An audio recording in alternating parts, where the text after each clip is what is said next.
Babylon சமவெளியில் ஒரு பொன் சிலை எழுப்பப்பட்டது. இந்த நினைவு சின்னம் என் ஆட்சிக்கு சான்று. இசையின் ஒலிக்கு நாடுகள் தலைவணங்கின. ஆனால் 3 பேர் செய்யவில்லை.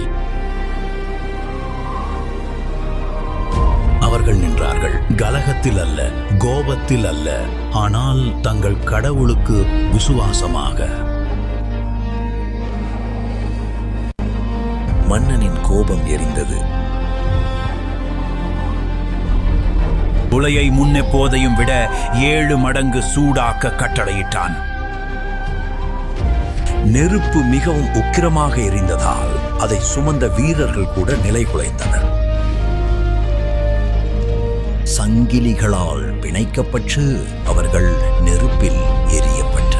ஒரு கணம் கீழ்ப்படிதல் முழுமையான அழிவுக்கு மட்டுமே இட்டுச் சென்றது போல் தோன்றியது. அப்போது மன்னர் பெரும் வியப்பில் மூழ்கி எழுந்தார்.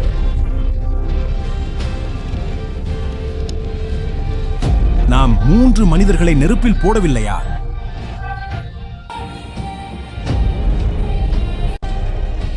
அதோ பாருங்கள், நெருப்பின் நடுப்பகுதியில் 4 ஆண்கள் நடந்து கொண்டிருப்பதை நான் பார்க்கிறேன். விடுதலையாக பாதிப்பில்லாமல்.